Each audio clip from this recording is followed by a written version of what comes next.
Jimmy Savile. Sir James Wilson Vincent Savile, OBE, KCSG, the 31st of October 1926, the 29th of October 2011, was an English disc jockey, television presenter, media personality and charity fundraiser. He hosted the BBC television show Jim'll Fix It, was the first and last presenter of the long-running BBC music chart show Top of the Pops, and raised an estimated £40 million for charities. After his death, hundreds of allegations of child sex abuse and rape became public, leading the police to describe Savile as one of Britain's most prolific sex offenders. Savile was conscripted to work in the coal mines as a Bivin boy during the Second World War.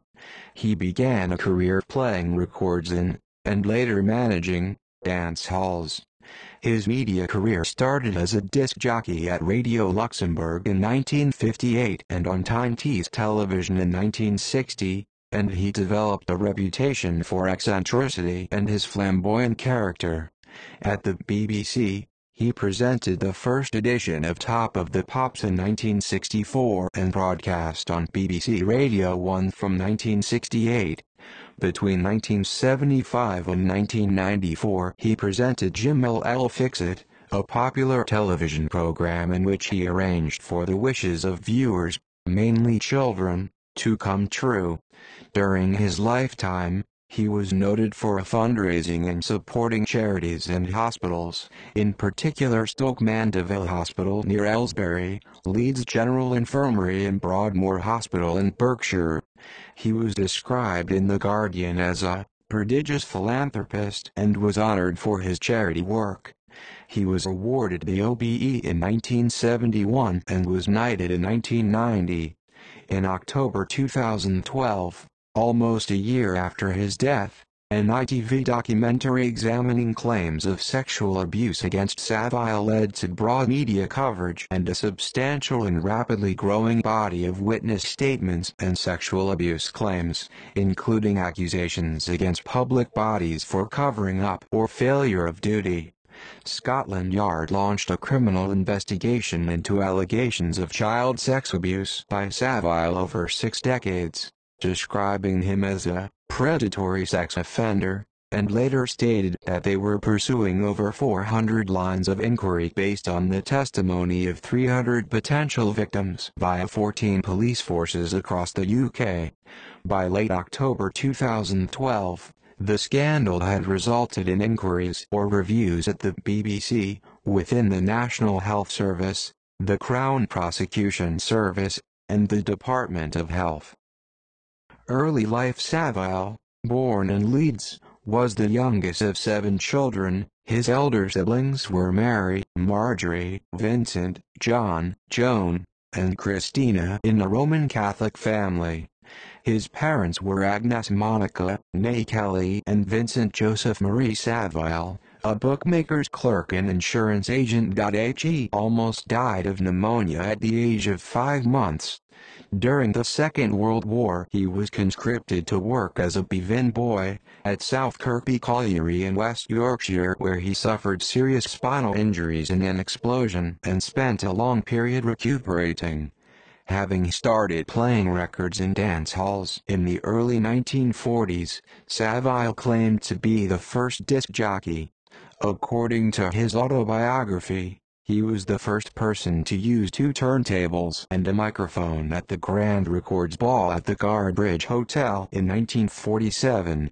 It was billed as Jimmy Savile introducing jukebox doubles. Savile is acknowledged as a pioneer of using twin turntables for continuous music playing. 18. Although his claim to have been the first is disputed, twin turntables were illustrated in the BBC Handbook in 1929 and advertised for sale in Gramophone magazine in 1931. He became a semi-professional sportsman, competing in the 1951 Tour of Britain Cycle Race 20 and working as a professional wrestler. He said, "If you look at the athletics of it, I've done over 300 professional bike races, 212 marathons and 107 pro fights. He proudly announces that he lost all of his first 35 fights. No wrestler wanted to go back home and say a long-haired disc jockey had put him down. So from start to finish I got the good hiding. I've broken every bone in my body. I loved it. Savile lived in Salford, and managed a Plaza Ballroom on Oxford Road, Manchester, in the mid-50s. When he lived in Great Close Street in Higher Broughton, Salford, he was often seen sitting on his front door steps. He managed the Mecca Locarno Ballroom in Leeds in the late 1950s and early 1960s and managed the Mecca-owned The Palace Dance Hall in Ilford, Essex between 1955 and 1956. His Monday evening records-only dance sessions, admission 1 shilling, were popular with local teens. Radio Savile's radio career began as a DJ at Radio Luxembourg from 1958 to 1967. He ran the Teen and 20 Disc Club, TTDC, membership for life, on Radio Luxembourg. 4 small fee listeners received a certificate and bracelet with the disc inscribed with the show's name. On the BBC television series Inside Out, he said the title Teen and 20 Disc Club had been rejected as too long in favor of Top of the Pops, and he had introduced dancing to records, and was the originator of the discotheque. In 1968 he joined BBC Radio 1, where he presented Savile's Travels, a weekly program broadcast on Sundays in which he traveled around the UK talking to members of the public. From 1969 to 1973 he fronted Speakeasy, a discussion program for teenagers. On Radio 1 he presented the Sunday lunchtime show Jimmy Savile's Old Record Club, playing top tens from years gone by. It was the first show to feature old charts, and Savile used a points system in an imaginary quiz with the audience to guess the names of the song and artist.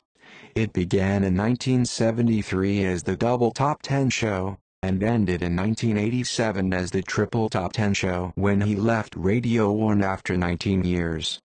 He presented the Vintage Chart Show, playing top tens from 1957 to 1987. On BBC World Service from March 1987 until October 1989. From March 1989 to August 1997 he broadcast on various stations around the UK, mostly taking the gold format, such as the West Midlands Straw AM and the Classic Gold Network in Yorkshire, where he revived his Radio 1 shows. In 1994, satirist Chris Morris gave a fake obituary on BBC Radio 1, as a joke, saying that Savile had collapsed and died, which allegedly drew threats of legal action from Savile and forced an apology from Morris. On the 25th of December 2005, and the 1st of January 2007, he presented shows on the Real Radio Network. The Christmas 2005 show counted down the festive top tens of 10, 20 and 30 years previously, while the New Year 2007 show, also taken by Century Radio following its acquisition by GMG, featured Savile recounting anecdotes from his past and playing associated records, mostly from the 1960s and some from the 1970s. Television in 1960, Savile presented Time Tease Television's music program Young at Heart. Although the show was broadcast in black and white, Savile dyed his hair a different color every week. Jimmy Savile presenting Top of the Pops in 1964 on New Year's Day, 1964, he presented the first edition of the BBC Music Chart television program Top of the Pops from a television studio located inside a converted church in Dickinson Road, Rusholme, Manchester. On the 30th of July 2006, he co-hosted the final edition, ending it with the words, "It's number 1, it's still Top of the Pops," before turning off the studio lights after the closing credits. When interviewed by the BBC on the 20th of November 2008 and asked about the revival of Top of the Pops for a Christmas comeback, he said he would welcome a cameo role in the program. During the early 1960s, he co-hosted, with Pete Murray, the New Musical Express Poll Winners concert, held annually at the Empire Pool in Wembley, with acts such as the Beatles, Cliff Richard and the Shadows, Joe Brown and the Brothers, The Who, and many others. The concerts were broadcast on television. On the 31st of December 1969, Savile hosted the BBC's EDF co-production Pop Go the 60s, shown across Western Europe, celebrating the hits of the 1960s.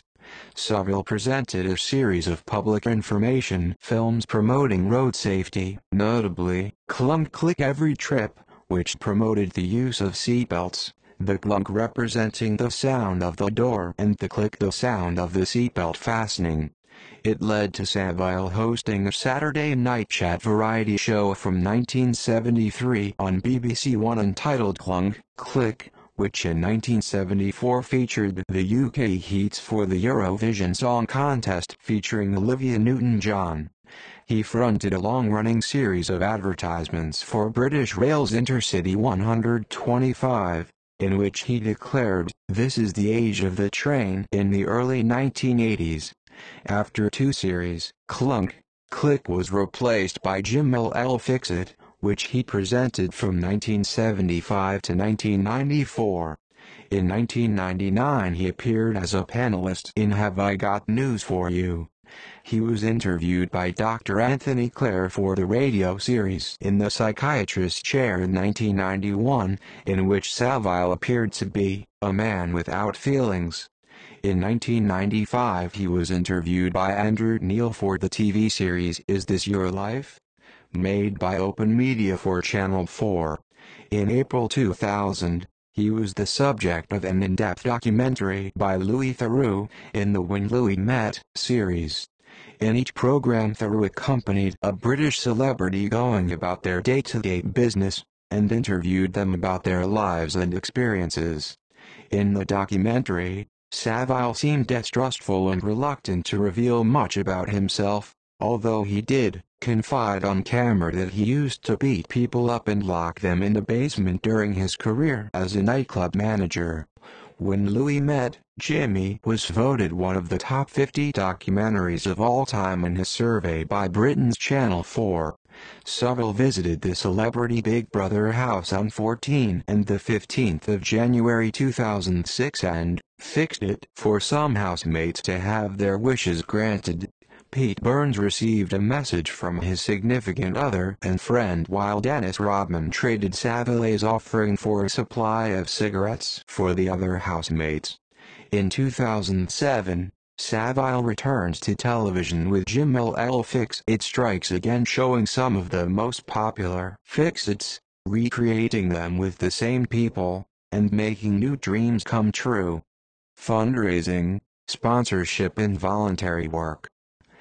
Savile's funeral cortege passing Leeds General Infirmary. Savile is estimated to have raised £40 million for charity.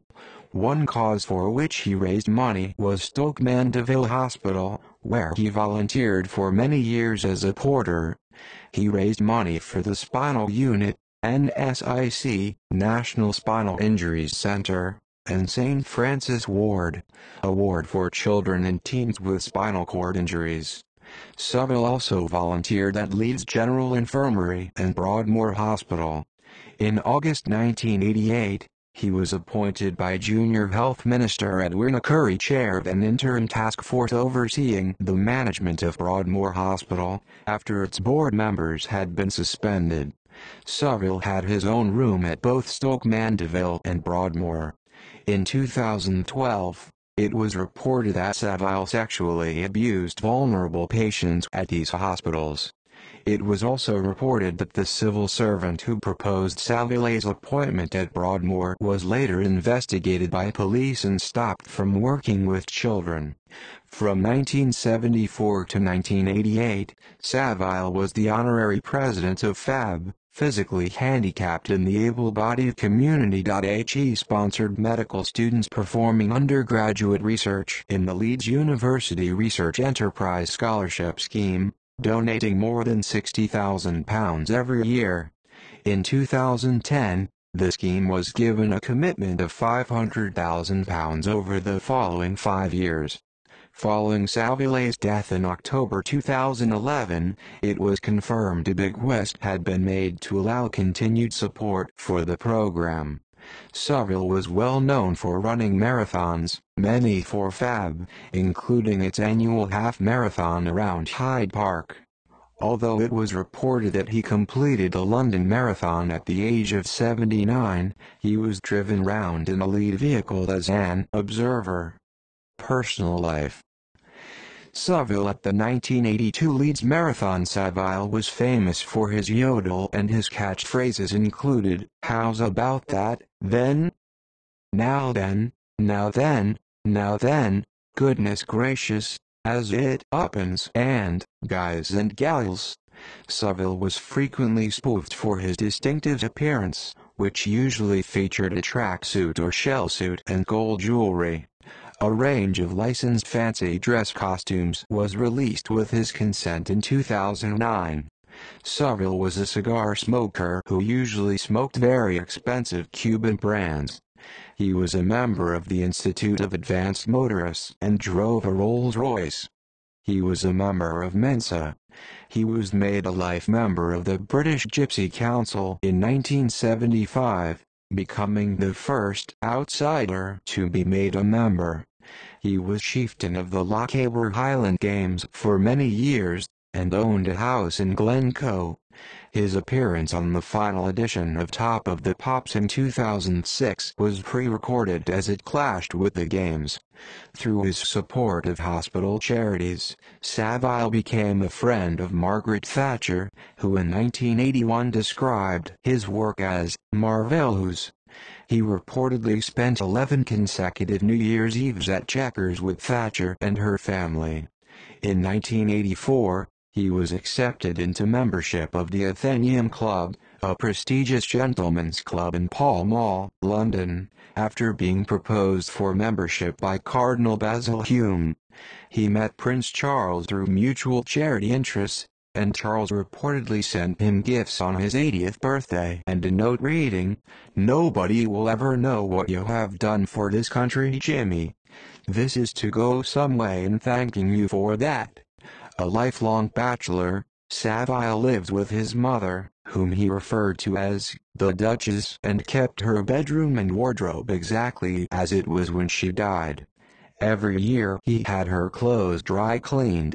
Savile's personal relationships were rarely the subject of media report or comment during his lifetime.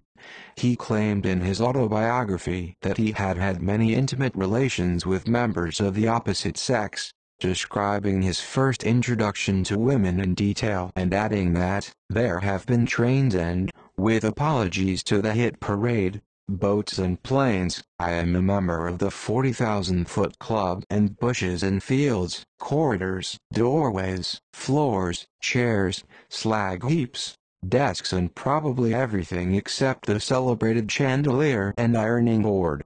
In 1989, Savile started legal proceedings against News Group newspapers after the News of the World published an article in January 1988 suggesting Savile had been in a position to secure the release of patients from the Broadmoor Hospital who were considered dangerous. Savile won on the 11th of July 1989, and News Group paid all legal costs, and he received an apology from editors Kelvin Mackenzie and Patsy Chapman. On the 9th of August 1997, Savile underwent a 3-hour quadruple heart bypass operation at Killingbeck Hospital in Leeds, having known he needed the surgery for at least 4 years after attending regular checkups. Before his death, he arranged for a bench in Scarborough, North Yorkshire, to be dedicated to his memory, with the words, "Jimmy Savile, but not just yet," as an inscription. Death.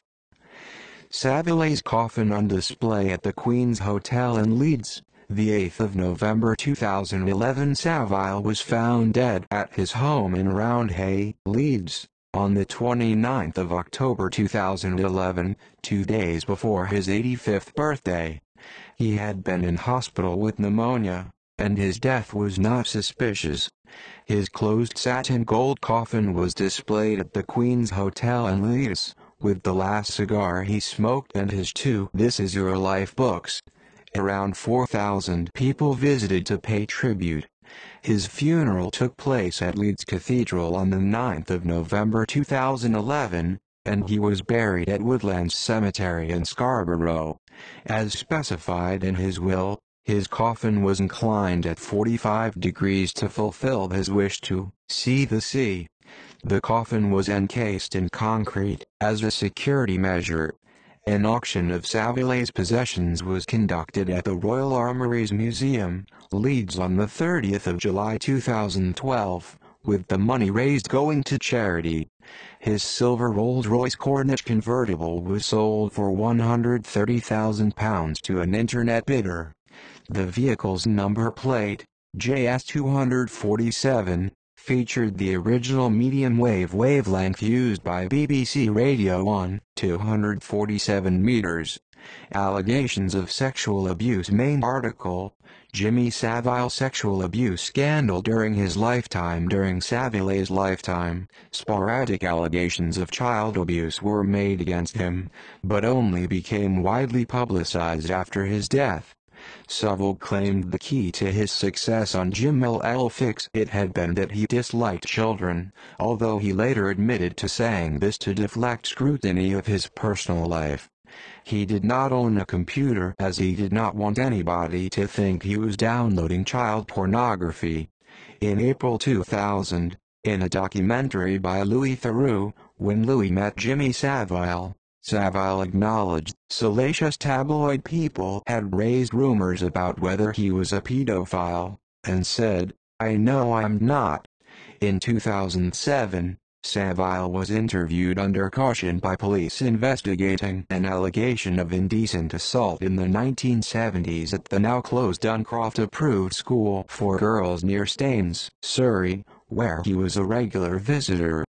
The Crown Prosecution Service advised there was insufficient evidence to take any further action and no charges were brought. In March 2008, Savile started legal proceedings against the Sun newspaper, which had linked him in several articles to child abuse at the Jersey children's home Haut de la Garenne.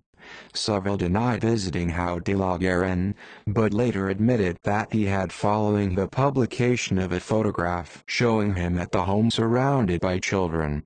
The States of Jersey police said that in 2008 an allegation of an indecent assault by Savile at the home in the 1970s had been investigated, but there had been insufficient evidence to proceed. In 2009, Savile publicly defended the convicted pedophile pop star, Gary Glitter, saying, "He just watched the few dodgy films and was only vilified because he was a celebrity. It were for his own gratification. Whether it was right or wrong is up to him as a person. But they didn't do anything wrong." In 2012, Sir Roger Jones, former BBC Governor for Wales and chairman of BBC charity Children in Need, disclosed that more than a decade before Savile's death he had banned Savile from involvement in the charity, because he felt Savile's behavior was strange and suspicious, and had heard unsubstantiated rumors about his activities. Former royal family press secretary, Dickie Arbiter said Savile's behavior had raised concern and suspicion when Savile acted as an informal marriage counselor between Prince Charles and Princess Diana in the late 1980s, although no reports had been made. After his death on the 28th of September 2012, almost a year after Savile's death, ITV1 said it would broadcast a documentary, Exposure, The Other Side of Jimmy Savile, with claims by up to 10 women, including one aged under 14 at the time, that they had been sexually molested or raped by him during the 1960s and 1970s. The announcement attracted national media attention, and more reports and claims of abuse against him accumulated. The documentary was broadcast on the 3rd of October 2012. The following day, the Metropolitan Police said the Child Abuse Investigation Command would assess the allegations. By the 19th of October 2012, police were pursuing 400 lines of inquiry based on testimony from 200 witnesses via 14 police forces across the UK. They described the alleged abuse as on an unprecedented scale, and the number of potential victims as staggering. Investigations were opened by the Metropolitan Police to identify criminal conduct related to Savile's activities, and by the Crown Prosecution Service into why a prosecution had been dropped as unlikely to succeed in 2009. By the 25th of October, police reported the number of possible victims was approaching 300. The developing scandal led to inquiries into practices at the BBC, and within the National Health Service. It was alleged that rumors of Savile's activities had circulated at the BBC in the 1960s and 1970s, but no action had been taken. Savile was trusted with keys and unsupervised access to patients including the mentally and physically disabled at some hospitals. The Director General of the BBC, George Entwistle, apologized for what had happened, and on the 16th of October 2012 appointed former High Court Judge Dame Janet Smith to review the culture and practices of the BBC during the time Savile worked there, and Nick Pollard, a former Sky News executive, was appointed to look at why a Newsnight investigation into Savile's activities was dropped shortly before transmission in December 2011. On the 22nd of October, BBC flagship program, Panorama, broadcast its investigation into Newsnight and found evidence suggesting senior manager pressure. On the same day, Newsnight editor Peter Rippon stepped down with immediate effect. The Department of Health appointed former barrister Kate Lampert to chair and oversee the department's investigations into Savile's activities at Stoke Mandeville Hospital, Leeds General Infirmary, Broadmoor Hospital and other hospitals and facilities in England. Savile's ornate black granite and steel headstone stood for just 19 days after it was unveiled on the 20th of September 2012. Aftermath: within a month of the child abuse scandal breaking, many places and organizations named after or connected to Savile were renamed or removed. A memorial plaque on the wall of Savile's former home in Scarborough was removed in early October 2012 after it was defaced with graffiti, and a wooden statue of Savile at Scotstoun Leisure Centre in Glasgow was removed around the same time. A sign on a footpath in Scarborough bearing Savile's surname was removed. Savile's Hall, the conference centre at the Royal Armouries Museum in Leeds, was renamed New Dock Hall. 2 registered charities founded in his name to fight poverty and sickness and other charitable purposes announced they were too closely tied to his name to be sustainable, and would therefore close and distribute their funds to other charities, to avoid harm to beneficiaries from possible future media attention. On the 9th of October 2012, after a police press conference, relatives stated that the headstone of Savile's grave would be removed, destroyed and sent to landfill. The family expressed their sorrow for the anguish of the victims and respect for public opinion, and in a statement by a nephew said that, "We recognize that even our own despair and sadness does not compare to that felt by the victims. How could the person we thought we knew and loved do such a thing?